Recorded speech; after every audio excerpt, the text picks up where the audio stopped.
DC fan है, अब हो गई सर इलेक्ट्रिसिटी के पीछे। और इसको चलाना किसके साथ? इसके साथ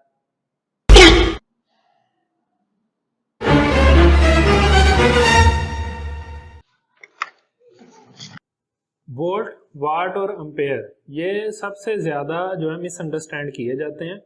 आज हम इसी के बारे में जानेंगे, इसी के बारे में डिस्कस करेंगे। आमतौर पर ये समझा जाता है कि जो चीज़ कम वोल्ट की है, लाइक 12 वोल्ट डीसी है, या डीसी को ही ले लें, डीसी और एसी करंट में भी फ़र्क है। तो जो ये समझ आता है 12 वोल्ट डीसी है तो ये कम पावर लेगी, लेकिन ऐसा बिल्कुल नहीं होता। कोई भी मशीन ऐसी नहीं बनी जो एनर्जी खुद से प्रोड्यूस कर लेगी, या वो थोड़ी एनर्जी लेके आपको ज्यादा आउटपुट दे देगी। ऐसी आज तक कोई डिवाइस नहीं बनी है।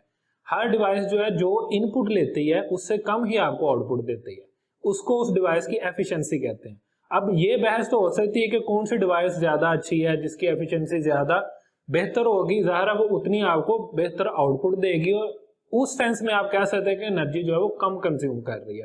इसकी मिसाल आप ऐसे समझ लेंगे, सबसे पहले वो फिलामेंट बल्ब होते थे येलो कलर में जो ऑन होते थे, ग्लास के बल्ब बने होते थे, तो वो उनमें क्या प्रॉब्लम थी कि वो बहुत ज्यादा हीट जनरेट करते थे। अब बल्ब का काम हीट जनरेट करना तो नहीं होता, बल्ब का काम तो रोशनी देना, लेकिन वो इस मामले में एफिशिएंट नहीं थे, क्योंकि अप्रोक्सीमेटली 18 से 20% सिर्फ वो लाइट प्रोड्यूस करते थे जितनी वो इलेक्ट्रिसिटी कंज्यूम करते थे, 80% के करीब वो हीट प्रोड्यूस करते थे।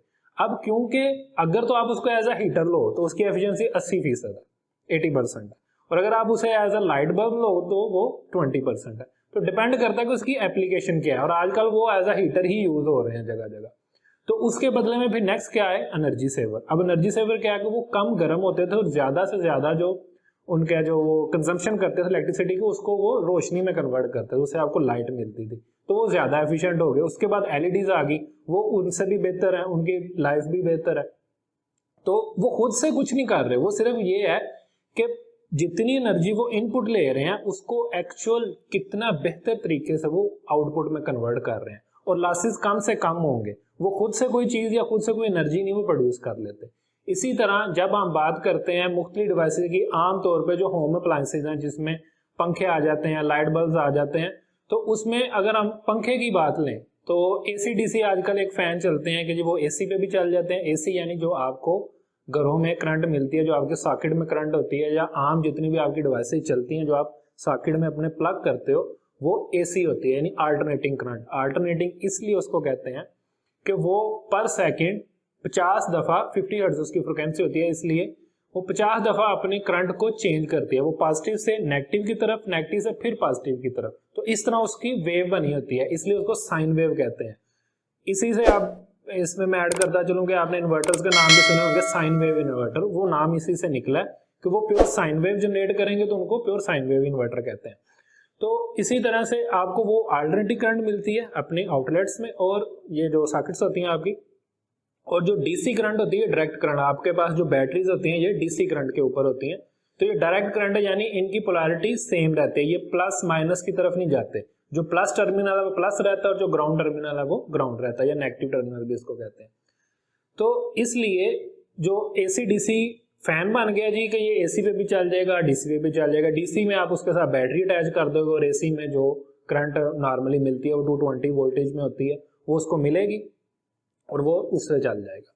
अब फर्क कहां पर आता है, अगर वो सेम स्पीड एसी पे चल के भी दे रहा है और डीसी पे चल के भी दे रहा है तो वो एम्पेयर ज्यादा लेता है। जब भी वोल्टेज में फर्क आएगा तो एम्पेयर बढ़ जाएंगे। अब इनको थोड़ा समझ लेते हैं, ये एम्पेयर और वोल्टेज ये सारा कुछ क्या है। वोल्टेज होता है पोटेंशियल डिफरेंस, यानी जो असल में फ्लो है ना करंट का, ये है इलेक्ट्रॉन्स। फिजिक्स का हम अगर थोड़ा सा फिजिक्स के अंदर जाएं इसकी, तो जो इलेक्ट्रॉन्स हैं ये फ्लो करते हैं वायर के अंदर, और इलेक्ट्रॉन कितने फ्लो कर रहे हैं टाइम के लिहाज से उसे हम करंट कहते हैं। अगर ज्यादा इलेक्ट्रॉन फ्लो करते हैं तो ज्यादा करंट होगी, अगर कम इलेक्ट्रॉन फ्लो कर रहे हैं तो कम होगी। अब वो कितनी तेजी से जा रहे हैं ये होता है पोटेंशियल डिफरेंस। पोटेंशियल डिफरेंस क्या है कि इलेक्ट्रॉन के ऊपर पुश कितनी ज्यादा है, जितने वोल्टेज ज्यादा होंगे पुश उतनी ज्यादा होगी, वो उतनी तेजी से वायर में मूव कर सकते हैं, उतने ज्यादा मूव कर सकते हैं। क्योंकि तेजी से मूव करना टर्म जो है वो एग्जैक्टली ठीक नहीं है, लेकिन सिर्फ समझाने के लिए। तो चीज ये होगी कि वोल्टेज क्या है, पोटेंशियल डिफरेंस है कि एक टर्मिनल का दूसरे टर्मिनल से कितना डिफरेंस है, इलेक्ट्रॉन पे पुश कितनी ज्यादा लगती है। और करंट क्या हो गया कि पर यूनिट टाइम, यानी ये खास वक्त के लिहाज से कितने इलेक्ट्रॉन पास होंगे तो उसको हम करंट कहते हैं। ज्यादा इलेक्ट्रॉन पास होंगे तो ज्यादा करंट होगी, कम होगी तो कम होगी। फिर इन दोनों का जो प्रोडक्ट है, यानी इन दोनों को जब हम ज़रब देंगे, मल्टीप्लाई करेंगे, तो वो हमारे पास आएगी एक्चुअल पावर, जिसको हम वाट में कैलकुलेट करते हैं। वोल्ट और वाट थोड़े से सेम लगते हैं, ये इसलिए मिसइंटरप्रेट होते हैं और एक दूसरे के हिसाब से यूज हो जाते हैं। वोल्ट की जगह वाट यूज कर लेते हैं, वाट की जगह वोल्ट यूज हो जाते हैं। तो वोल्ट एक अलग चीज है और ये फिक्स रहते हैं। फिक्स से मुराद ये है कि एक रेंज होती है, जैसे 220 230 वोल्ट, तो इस रेंज के अंदर रहते हैं और ये डिवाइसेस में भी ये फिक्स होते हैं। अगर आप कोई भी डिवाइस में आप वोल्टेज को देखो तो वहां पर यही लिखा जाएगा। अगर यूनिवर्सल कोई डिवाइस है, यूनिवर्सल इस तरह से कि हमारे आउटलेट्स में 220 वोल्टेज आते हैं और कुछ कंट्रीज के अंदर 110 वोल्ट चलते हैं, तो ऐसी डिवाइसेस जो 110 से लेके 220 या 230 तक जाती हैं तो उन्हें यूनिवर्सल डिवाइसेस कहते हैं। तो उसमें क्या है कि उनकी एक रेंज है ताकि वो दोनों कंट्रीज के अंदर चल सके, लेकिन वो समझ लेंगे एक तरह से वो फिक्स है। अगर 110 वाली कंट्री में चला तो उसे 110 वोल्ट ही मिलेंगे, अगर 220 वाली में तो उसे 220 वोल्ट मिलेंगे। तो ये तो फिक्स है। तो चेंज किस में आती है? करंट के अंदर। जब करंट में चेंज आती है, अब देखें आप सेम ही डिवाइस अपनी सॉकेट में अटैच करते हैं। वो आपका लैपटॉप का चार्जर हो सकता है, मोबाइल चार्जर हो सकता है, आपका फैन हो सकता है, कोई कूलर हो सकता है, कोई भी चीज आप अटैच करते हैं तो वहां पर वो सेम सॉकेट में आप लगा सकते हैं। तो वोल्टेज तो सेम मिलते हैं फिर सबको। तो फर्क कहां पर आता है कि हम कहते हैं कि इस चीज की पावर ज्यादा है, इसकी कम है, तो उसके एम्पेयर में फर्क आता है, वो करंट कम या ज्यादा लेती है। और वाटेज या पावर जो है वो प्रोडक्ट है इन दोनों का। वोल्टेज को करंट से मल्टीप्लाई करते हैं तो आपके पास वाट आ जाएंगे। मिसाल के तौर पे ज्यादा मैं डीपली नहीं जाता, आरएमएस के थ्रू एसी करंट को जो है वो कैलकुलेट किया जाता है, लेकिन उससे कुछ ज्यादा फर्क नहीं पड़ता। तो मैं सिंपल रखता हूँ, वोल्टेज को करंट से मल्टीप्लाई करें तो आपके पास पावर आ जाएगी। अब अगर एक डिवाइस 220 वोल्ट है और वो 1 एम्पेयर करंट लेती है तो उसकी पावर सिंपली बन गई 220 वाट। इसी तरह से अगर हम डीसी फैन की बात करें जो 12 वोल्ट पे है, तो 12 वोल्ट पे अगर वो 1 एम्पेयर करंट ले रहा है तो वो हो जाएगा 12 वाट। तो सिंपल एक मल्टीप्लिकेशन करके आपके पास पावर निकल आती है। अब फर्क कहां पर आता है कि वही फैन जब 220 वोल्ट पे चलता है, मिसाल ले लेते हैं कि वो 100 वाट का फैन है, आमतौर पर इतने ही होते हैं 100-110 वाट के, तो वो जब 220 वोल्ट पे चलेगा तो वो आधे से भी कम एम्पेयर लेगा और अब उसके 100 वाट पूरे हैं, वो अपनी रनिंग जो है वो जारी रखेगा। और इसी तरह जब अगर आप वो 12 वोल्ट पे आप इसको रन करेंगे तो 100 वाट करने के लिए उसे कम से कम जो है वो 8-9 एम्पेयर तक उसे यूज करने होंगे, फिर उसके 100 वाट पूरे होते हैं। तो वोल्टेज अगर कम हो गए तो वो करंट ज्यादा लेगा, अल्टीमेटली पावर सेम रहेगी उसकी। तो आप इससे कोई एफिशिएंसी गेन नहीं कर सकते या कोई अचीव नहीं कर सकते। अगर वो 12 वोल्ट पे कम एम्पेयर भी ले रहा है, लाइक वो 60 वाट का पंखा है या 70 वाट का पंखा है या 50 वाट का पंखा है, तो वो आपको आउटपुट भी उतनी देगा, वो आउटपुट भी आपको ज्यादा नहीं दे सकता। इसलिए आप समझ सकते हैं कि इस तरह का कोई भी हम गेन नहीं ले सकते। आप जो मर्जी डिवाइस यूज कर लें, फर्क सिर्फ ये आता है कि जब एक टेक्नोलॉजी चेंज होती है ना, जैसे हम एयर कंडीशन की बात करते हैं एसी की, तो उसमें टेक्नोलॉजी चेंज होती रही है जिसकी वजह से वो एफिशिएंट हुए हैं। वो ऐसा नहीं हुआ कि हमने करंट चेंज किया एसी से डीसी पे ले गए तो वो एफिशिएंट हो गए। सिर्फ जो इन्वर्टर एसी आए हैं जो एफिशिएंट हुए हैं, उनमें सिर्फ ये नहीं किया गया कि उनमें डीसी इन्वर्टर लगाए गए, उनकी गैस को भी चेंज किया गया। जो उसके अंदर कूलेंट जिसको कहते हैं, आमतौर पर गैस कह दिया जाता है, वैसे उसका सही जो है वो कूलेंट है। जो कूलेंट उसके अंदर यूज किया गया उसको भी चेंज किया गया। और जो अब कूलेंट यूज होते हैं उनकी एफिशिएंसी ज्यादा है। कूलेंट का असल में उसमें काम क्या होता है कि कंप्रेसर जो है वो कूलेंट को कंप्रेस करता है, जब वो एक्सपैंड होता है तो कूलिंग जनरेट होती है। अब हर कूलेंट की अपनी अपनी कैपेसिटी है कि कितना कंप्रेस करके उसे एक्सपैंड करेंगे तो कितनी कूलिंग जनरेट करेगा। तो रिसर्च के बाद करते करते हम इस पॉइंट पे अब आ गए हैं कि एसी पहले के मुकाबले में दुगने एफिशिएंट हो चुके हैं।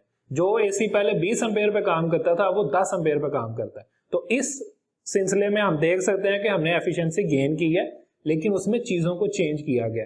खुद से कोई चीज भी प्रोड्यूस नहीं होगी। हम अगर सिर्फ एसी से डीसी कंप्रेसर पे चल जाते तो फर्क नहीं पड़ना था।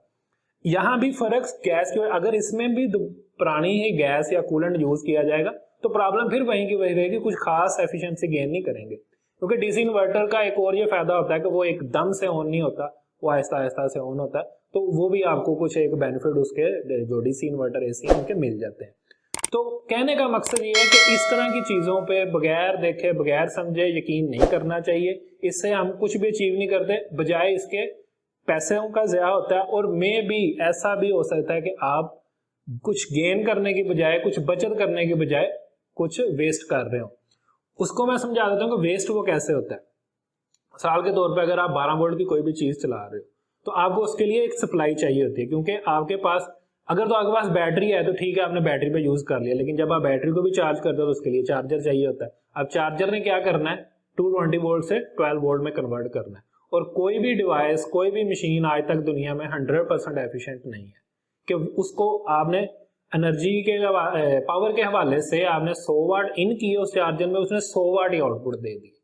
बहुत भी अच्छे होंगे ना, वो 90% एफिशिएंट होंगे। तो इसका क्या मतलब है कि अगर आप उसमें 100 वाट इन कर रहे हैं तो वो आउटपुट में आपको 90 वाट दे रहा है। इसी तरह अगर आप कोई सप्लाई यूज कर रहे हैं, air cooler, DC air cooler जो आते हैं उनको चलाने के लिए या फैन चलाने के लिए, तो वो सप्लाई भी ऐसे ही 92% एफिशिएंट होती है।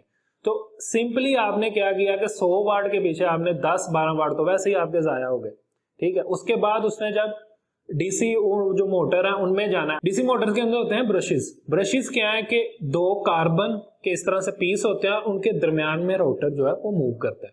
तो वो इस तरह और दरमियान में रोटर मूव करेगा, और जो मूवमेंट के दरमियान यहाँ पर एक होता है कम्यूटेटर। वो जैसे ही मूव होता है अगली पॉइंट पे जाता है, फिर मूव होता है अगले पॉइंट पे जाता है, उससे पोलैरिटी इसकी चेंज होती है, तो वो मोटर जो है वो चलती रहती है।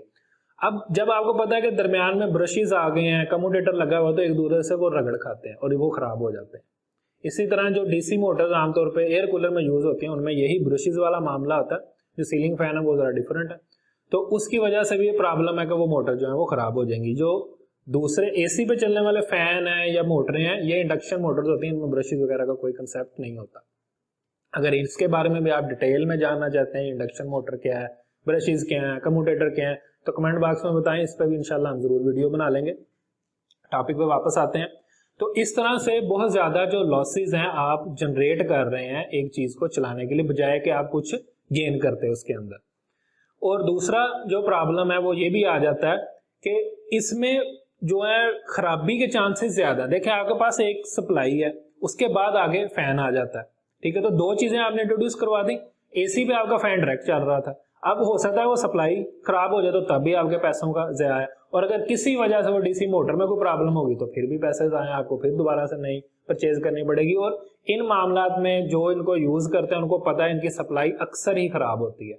वो क्यों खराब होती है कि वो सप्लाई यूज़ करते हैं जो उस काम के लिए बनी ही नहीं है। कंप्यूटर की सप्लाई यूज़ की जाती है, वो इस मकसद के लिए बनी ही नहीं हुई। वो इंडक्शन लोड और इस तरह की मोटर का लोड चलाने के लिए नहीं बनी, वो कंप्यूटर को चलाने के लिए बनी है। तो इसलिए वो बहुत ज़्यादा ख़राब होती हैं। और फिर जब कूलर वगैरह ऐसी चीज़ों में आप इस्तेमाल करते हैं उसको, तो वहाँ पर जो हवा में नमी है, ह्यूमिडिटी है, वो ज़्यादा होती है, जिसकी वजह से वो सप्लाईज ख़राब हो जाती हैं। तो ये कोई वायबल सोल्यूशन है नहीं कि आप इस तरह से एसी को पहले डीसी में कन्वर्ट करें और फिर उसे डीसी फैन चलाएं। इसका कोई ख़ास फ़ायदा आपको होता नहीं है। अभी तक के लिए इस वीडियो में इतना ही। इंशाल्लाह हम आपको इस बारे में मजीद और जितनी भी चीज़ें आती रहेंगी रेगुलर बेसिस पे, हमारे भी नज़र में से गुजरती हैं, आप कमेंट बॉक्स में बता सकते हो, तो उस पर ज़रूर वीडियोस बनाते रहेंगे और आपको इन्फॉर्मेशन देते रहेंगे इंशाल्लाह। अल्लाह हाफिज़।